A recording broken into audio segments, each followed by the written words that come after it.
It's a fallacy. The perception of it's cheap to do things.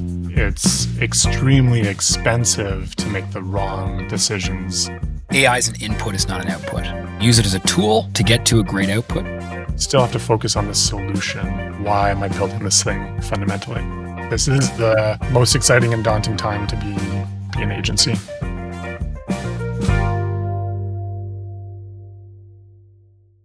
Hello, everybody, and welcome to Agency Confidential, where we uncover the stories behind the business of running an agency.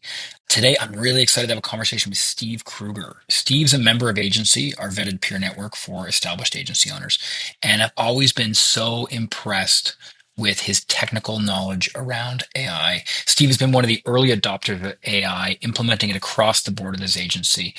He goes through how he's done it, what works, what doesn't, and where the industry is going next. I hope you enjoy the conversation as much as I did. Steve, welcome to the show. Every time you and I talk about your businesses, I'm always impressed by like the different facets of it. You've got an agency, you've got a co-working space. Could you just give us a bit of a lay of the land of the businesses you've got going right now? Yeah, most of the ones that I'm in on the day-to-day basis is the agency side, so Jive. So I'm spending most of the time in technical strategy, some of operations, some of the dentistry work that happens, the janitorial role that an agency owner has to wear to jump in and out of accounts, problems, and growth opportunities and sales. Some of it has been more SaaS oriented early on in my life and my career. Now it's very specific around commerce enablement. It's not a vertical or an industry alignment. It's more value-based alignment, what we call better life brands, ones that allow enablement for the betterment of the human experience at the end of the day. I'm still a capitalist, and I like to funnel money in the right direction of where brands are focused on that customer and human experience as well. Give me an example of those types of companies. Like Yeah, Better Life brand would be of exposure into a retail shop called Run As You Are. They're a very hyper specialized shoe retailer for trail running and road running as well. There's a technology arm that goes along with the business as well. You go into the store, we understand you do your gait analysis, understand your running type, what your goals are. You know, hey, this is the top 3 shoes that you should actually buy that are going to help accomplish your goals, fit well for your running style, and not make you have back pain at the end of the day. The better life component of it is you get an amazing experience, you better your health at the end of the day. We get people in runwear that is hopefully going to keep them into the sport. Pretty cool overlap between technology and physicality of it. And is that what Jive does? Would they be building the technology for that business? Yeah, we pride ourselves in our ability to cross between both the consulting and the execution side, specific around technology enablement. We've seen this trend over and over, and it's going to become even more rapid over the next decade with where AI is heading, where technology continues to become much more abstracted from what people understand and what the underpinnings of requirements in order for you to achieve it. Shopify, as an example of this, they put what was seemingly a complex way to run digital transaction, place this software in the cloud where, you know, a creative individual or brand or a product person could start a storefront pretty easily.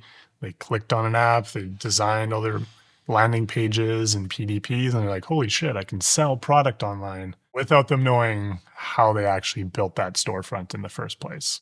Our job as a business is to make sure business owners or stakeholders are making the right technology decisions to match with what the business needs and how they function and how they operate, to make sure there's longevity with those decisions.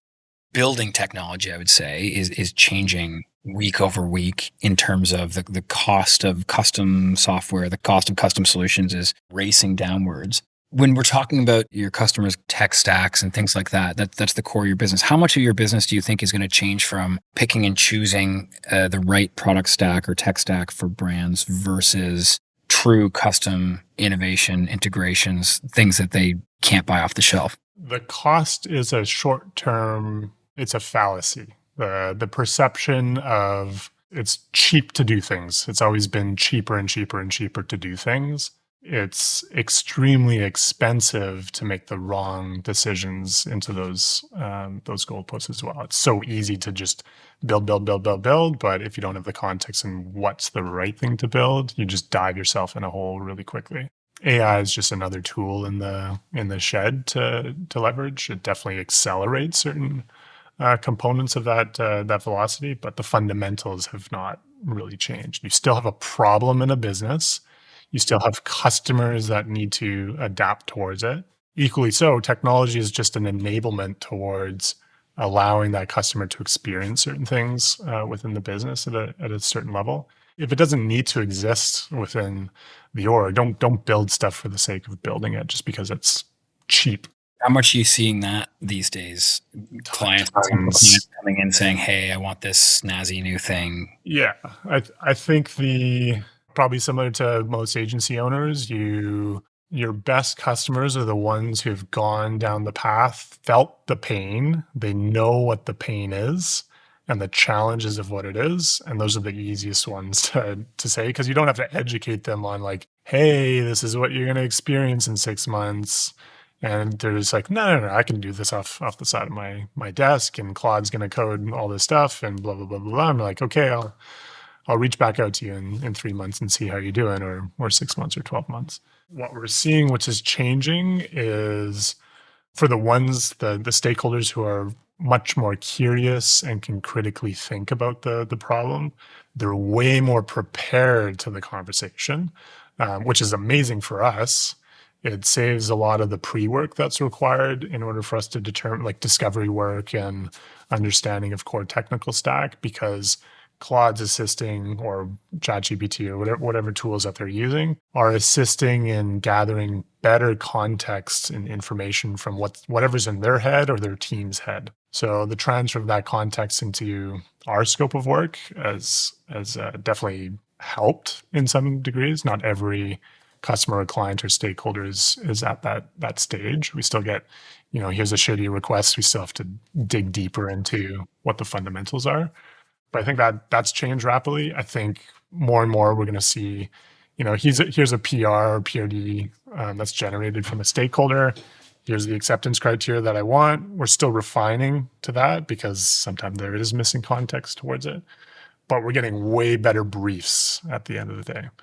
That allows us to refine how we're talking about our systems and our execution process as well. Yeah, interesting. It's funny, the kind of brief stage, the client requests. One thing we've been finding at Pilot House, and this is kind of across everything, there's definitely a subset of people that are talking to ChatGPT, Claude, get the output, download it, send it in, and that's what it is. We have, people sending us creative revision requests that are obviously just, talking to Claude saying, hey, tell me what changes I should make, and they send it through without any critical thinking.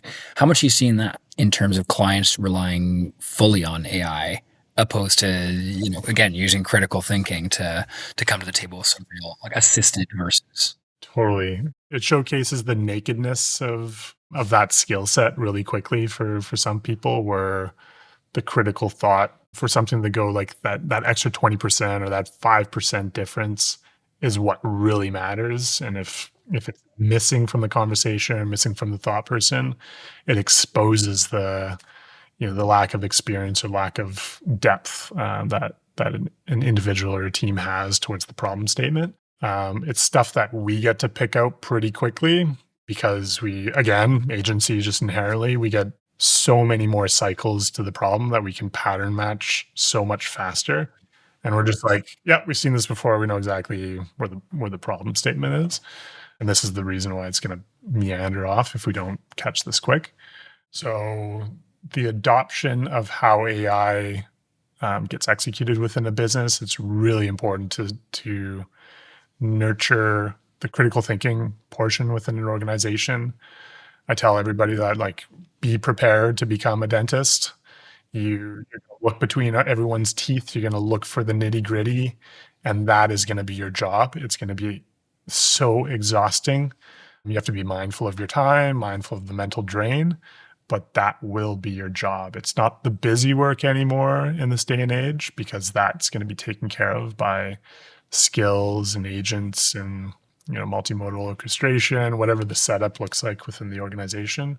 Some brands just haven't leveraged that. Like they see that, that's the candy, that's the sugar rush, but it's an upside down pyramid. You can't get to that without actually building up the fundamental skill set and the muscle within the team. Everyone drives towards the bright and shiny as the first step, but that's also the risk within the business. If you train the team to always depend on whatever the AI outputs, you're always just going to get a shitty result at the end of the day. Yeah, we've seen that as well. It's again, like clients, there's always a subset of staff or contractors or whatever that will just take the output and just give it to you. And I think one of the important things we've been talking about at Pilot House is AI is an input, it's not an output. And if you use it as a tool to get to a great output, fantastic. But it's rarely is it just you take the finished product from AI, plop it down and call it a done deal. For the busy work, absolutely. But for the heavy thinking work, absolutely not. Yeah, a lot of the management and time is and most of our development cycles now where the harnessing is a part of the scaffolding of a project build. A developer or a full stack developer is becoming more of a manager of context and less to do of the review of the output. The output's becoming much more refined these days, and refining the context is more important than prior. And that allows us to define how agents are interpreting certain business decisions and objectives and technology decisions. And if you have better refinement of that, then the agents can be much more directed in how they start outputting specific tasks. So again, like how we are conversing right now, we're transferring context right now, and we have to maintain that and reference that and understand the weight of you saying certain things in conversation in respect to all the historicals that have happened in the business. My goal as a stakeholder on my side is to make sure I'm pulling those results and weighting those accordingly, refining those accordingly, passing along equally the same amount of context to my agents. Agencies have always done that. We have to scaffold that same context to a person to execute, or a designer or a developer or a marketer. Now it's just we're doing the same thing again. It's just that agents are doing the execution. Talk a little bit more about how you guys are utilizing and implementing AI at Jive. I mean, there's always two sides of an agency. There's the doing the client work, and there's the running of the business. How are you guys utilizing AI in those arenas? We've demoed through Agency Atlas, which is our internal knowledge tool for how we manage a full life cycle of customer journey, all the way from first contact, sales, pre-sales proposal, projects, development life cycle, discovery, post-launch, et cetera, et cetera. So we have persistency of that context all throughout our life cycle. We have some of this is fragmented as well, where it's not fully connected into that, but we leverage certain components and pull them out into different streams. We have harnessing that's done on a per project basis. So that's how we scaffold projects and manage, infrastructure and technology decisions on a per project basis. We've started to refine our overarching, it's our AI software development lifecycle, SDLC framework, which I'm hoping to publish a couple of white papers on that as well, where this is how we think, we're restructuring how we think about doing projects. There's still fundamental components of like, how do we extract context? How do we define solutions? How do we understand overarching technology and architectural decisions? And then how do we enable agents to be deployed or develop certain agents and use certain models to track tasks and development lifecycle throughout the entirety of the project? But it's more philosophical in nature, less to do with like, here are the specifics and how we approach it. So that has changed our way in how we're starting to think about project management, because we're not, it's not developers or designers that are reading tasks anymore. It's agents that are reading tasks. And how do we define those PRDs and scaffold that within the pipeline? So that is probably new for us within the last 4 months to 6 months. We've had scaffolding of an understanding of that prior to that, but the tool systems just weren't there yet to fully utilize. I think we're getting to a point where it'll be fully agentic in nature. I've looked at Atlas. It's super cool, and I think it's something that a lot of agency owners are probably envious of, in the sense that it takes a lot of the, like you said, journey, a lot of the busy work of the journey, and systematizes it in one way or another, but then also takes a lot of the work and just gets it done. What's actually changed in the day to day since you've, built and deployed Atlas internally? And again, just for everyone listening, Atlas handles the business side of it, not the client generation work, correct? Yeah, exactly. It's like our operational hub for the agency. How we Whereas most agencies are using a combination of Slack, ClickUp, emails, call recording tools. This kind of just does it all in one package. What's been the big change? What have you seen internally? we haven't made large transformative changes, I would say. It's more of a and maybe that's by design and how we see it. We don't want to disrupt what is working or what isn't working. We want to identify what the problem statement is. Why does this problem exist? Is it fundamental to how we run and operate? Then we change the system or change the process that is enabled there. But we want to meet people with where they are and where they're comfortable with at all times, and try to accelerate or enable that further, or remove that from their plate entirely. So we always view, and maybe this is just a philosophy to how we operate, we always want to have a human as the person in control.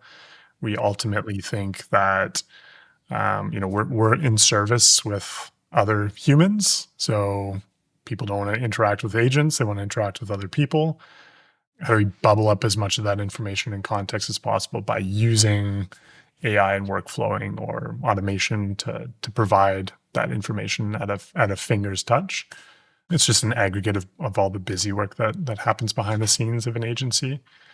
We're starting to make design decisions within Atlas where Atlas becomes the source of truth for some of the information, so the holder of record, whereas our intention of that was always never hold accountability for that record, always use whatever's already there. Like Google Calendar will hold calendar meetings, email will always live Gmail, teamwork will always hold task record and project management data. GitHub will own code repository information, and Notion has documentation or whatever it is. And we'll always just aggregate that information and make sure it's presented in a way where you're not clicking on 5 different tools to get, aggregated results, and try to hypothesize and contextualize what that is. Atlas becomes the visualization layer of all that information. So for me as an owner, I can click on an account, I can see the financial health, the profitability, what's outstanding, recommendations on what to do.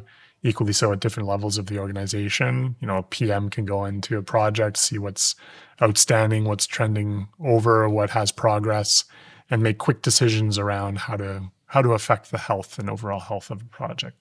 Equally so for a developer, they can log in, see their workload for the day, see what's trending, what's on risk, what's on track, what's over, what they should action. Stuff like that was, especially when you have multiple projects in flow, different requirements, different timelines, different levels of escalation, holding that mentally in context, and then also equally trying to bring everyone else who's involved in the project.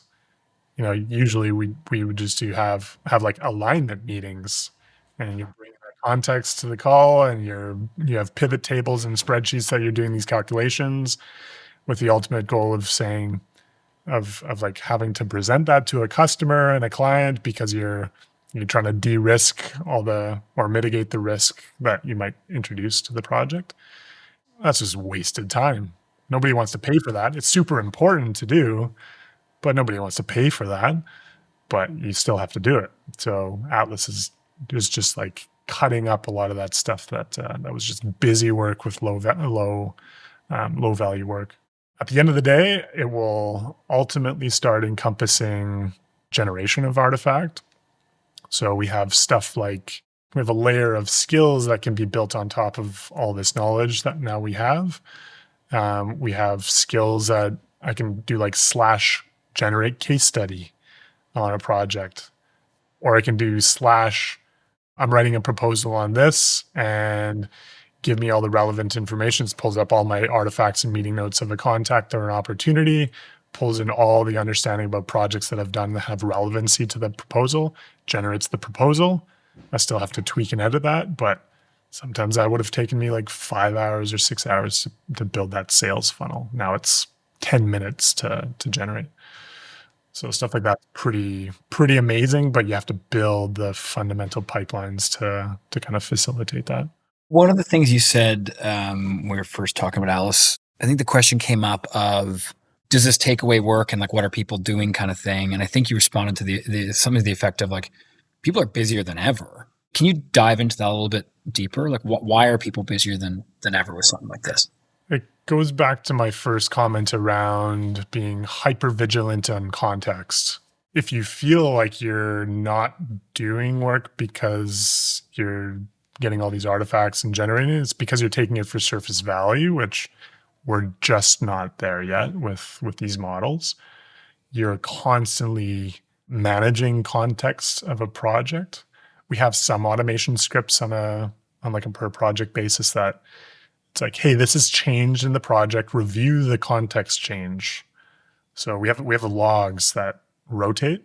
As a PM, you're reviewing what those changes are and making sure that it's accurate towards the context of the project or the contact or the opportunity or the company. So those change management portions of it, you have to be vigilant around still managing and maintaining that and being aware of that.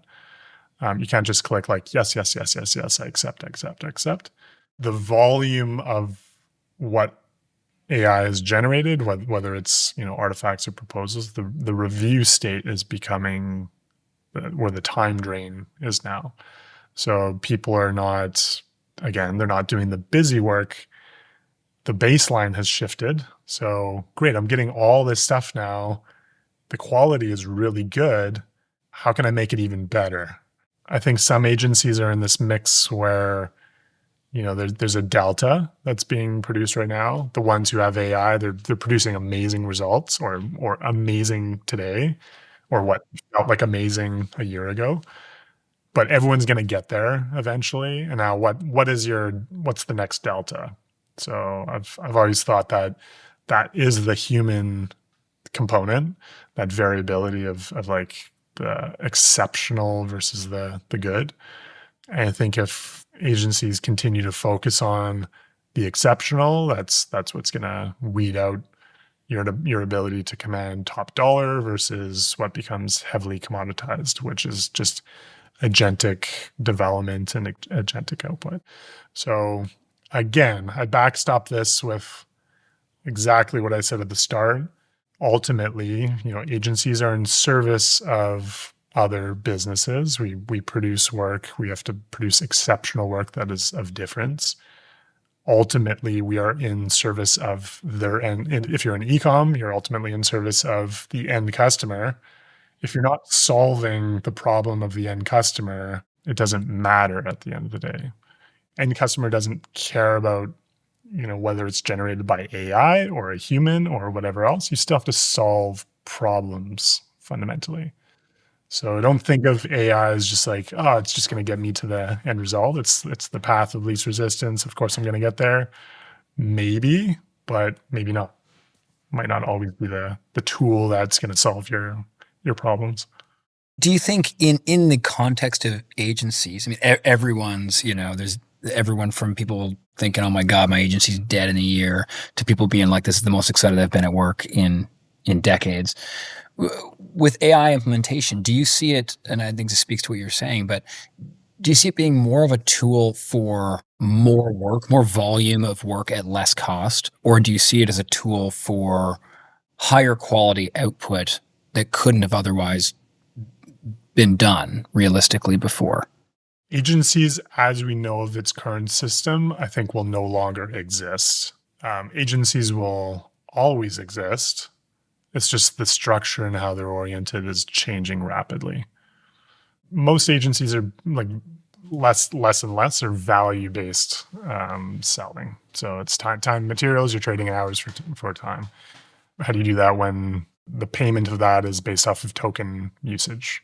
So the valuation criteria, the exchange of values has changed rapidly. It's no longer time anymore. It's how well can you do the output? We're changing into a value based, like we're forcing with what every agency has always wanted and dreamed of to be paid based off of value, which is pretty crazy. But now you're underneath the gun of saying, oh shit, what is my uniqueness? All those time and material, busy workers are like offshoring work just to keep things and lights on. I think that's going to disappear entirely. The people who are going to be an accelerant towards that are the ones who have extremely niche focused in business context and how to solve problems. Like, hey, how do I run SEO and paid acquisition for roofing or plumbing companies or HVAC companies? You just know the customer segment, you know what to reach, you know the niches of how those businesses are operating, you know how to write content specifically. That empowerment is a very unique skill set. And then you lever AI to accelerate a lot of the busy work that's underneath the hood. Like if you look at the big agencies like WPP, Omnicom, those are the big, like not to say that they don't do strategic work or consulting at the big side, but most of it is busy work. It's like, hey, I'm hiring you to de-risk, to do some execution because I just need stuff to be done. I think they're just seeing massive contraction of what that cost center looks like. Like Jive, we've always been over 17 years. We were very generalized when we first started off. We're like, hey, we do web development or SaaS-based work, and then you start to niche down. You realize your ICP, you realize who you want to work with, what you do really good work on, and the type of size of the business and the requirement. Like really focus on what that skill set is. I think also the perception of we are a big agency, like based off of like headcount, I think that is also going to shift as a fallacy. I think there's not going to be a correlation of, we're a 100-person agency, we make $100 million or $30 million or whatever that cap is. I think we're going to start seeing 6-people agencies doing $30 million, $50 million because of that niche focus. And do you think that just gets replaced with token cost, for example? Exactly.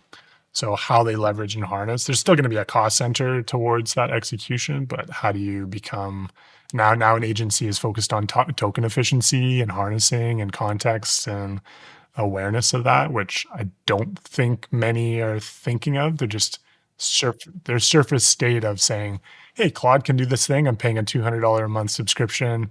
I have infinite tokens for what I'm using. They're not thinking of the commercialization of what that means, because it's fully subsidized right now by those beautiful VCs throwing money and billions of dollars at these companies. Yeah. Is there some stat saying that the average $200 a month Claude plan actually costs Anthropic something like $4,000 a month or something like that? Yeah, I think there's probably a delta. There's the people who just buy it because they have it and they're probably spending whatever $20 a month of token that's highly profitable for Anthropic. The opposite is probably also true. A good headline for that is what's happening with Copilot right now in GitHub and Microsoft. They're switching to usage-based billing versus plan-based billing, and you kind of see that the most vocal people who are getting hit, they're like, "Holy shit, my bill is now $4,000 or $5,000 a month. I used to be paying, $50 a month or $100 a month. What's happening?" The opposite side, you're starting to see the rebuttals in those conversations are like, you're just not token efficient. You haven't thought about scale within your application. It's like you took it for granted that compute was infinite.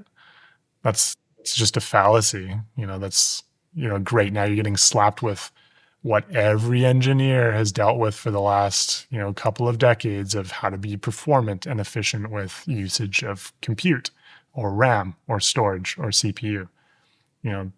Again, it's a problem that has existed, but most people just don't understand the fundamentals of abstraction to that depth. Yeah, that's fascinating. So I think engineers are in a very unique advantage point. Equally so, I think product owners who have exposure to engineering teams, what an insane place to live right now. We're starting to see roles like forward deployed engineers. So these are individuals who are on site, customer facing, interactive.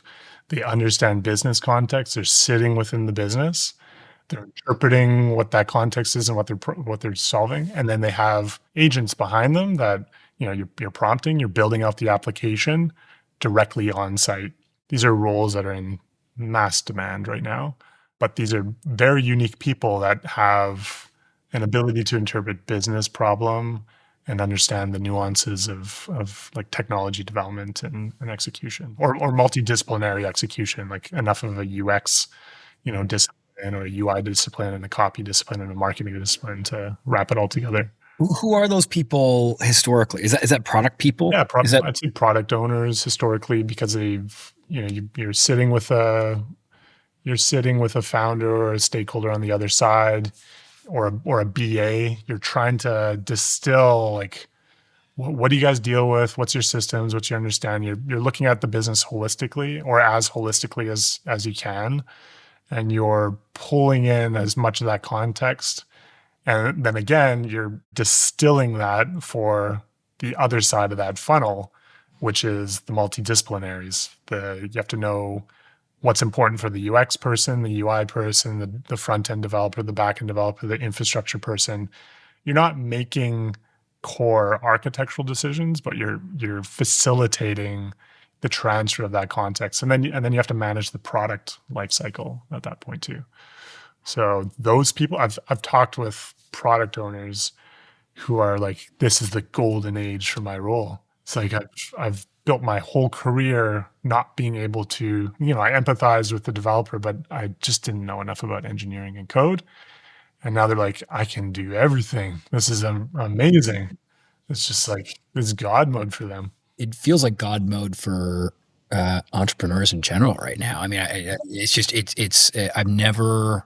used to be a media buyer in the affiliate space, and it was always one of those things where the thing that I loved most was that you could think of an idea, put it live, and get results the same day. And that was always so fascinating to me. There was no, very little time. And it feels like the same way with product now. You can just kind of build whatever your heart desires. Now, that being said, to your earlier points, eventually you have to, You have pay to the piper. maintain it. You have You're to. going to get screwed. Yeah. Well, that brings up another question. So every agency listening to this is going to be saying, holy shit, I want to build my own tools. I need to start building internally. Because I think we all probably believe that the way agencies are going to be kind of part service, part product. How do businesses do that? I mean, you're in a place where you're a dev and a product guy. You always have been. I feel like you've got a bit of an advantage in that world. But a marketing agency, they know nothing about building software or agents or what have you. How should agencies look at building out their teams to actually be able to start implementing AI?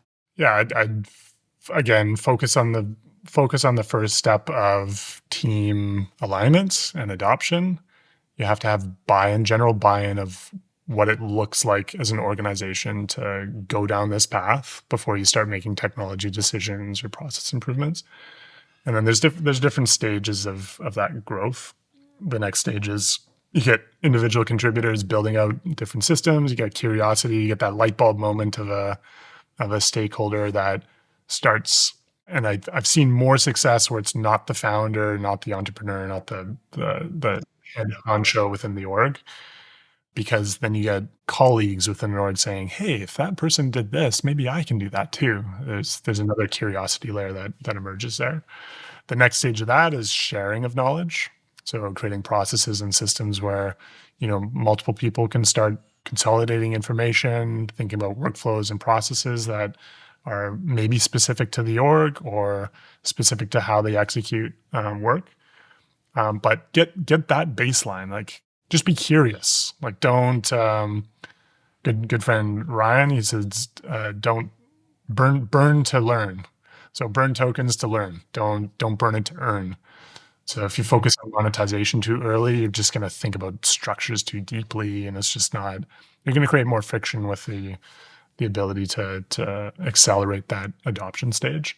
Once you get to that point, then start asking, like, talk with other people who are in this space, talk with engineers, get that better context before you start building core product within your team.